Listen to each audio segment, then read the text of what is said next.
Hello students, welcome to my YouTube channel.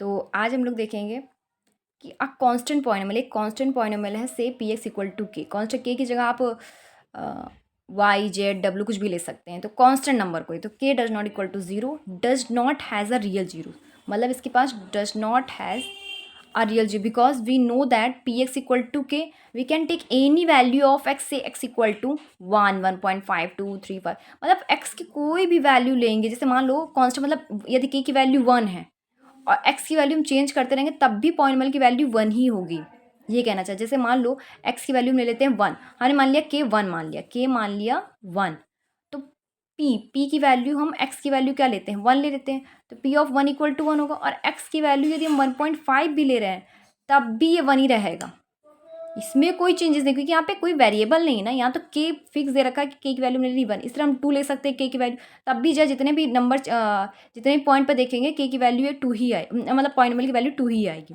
तो we can take any value of x से x equal to, जैसे यहाँ पे मान लेते हैं k इक्वल टू हम ले लेते हैं 2, तो p ऑफ 1 पे भी 2 वैल्यू 2 ही रहेगा, p ऑफ 1.5 पे भी 2 ही रहेगा, मतलब एक पॉलिनोमियल की फिक्स वैल्यू रहेगी। But the value of polynomial P x will never be change. ये क्या कह रहा है कि पी एक्स की वैल्यू नेवर बी चेंज। जैसे मैंने अभी दिखाया कि के इक्वल टू 2, के इक्वल टू 1, तो पी 2 ही रहेगा। 1 पे देखो चेंज हुआ, 1 रखा तब भी 1 आया, 1.5 पे भी 1 ही, चेंज नहीं हुआ value.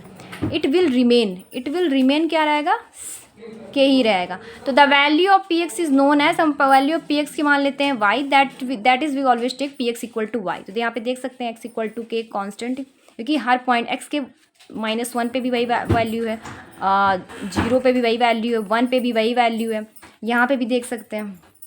Hence a constant polynomial does not, a constant polynomial does not has any real zeros. Thank you.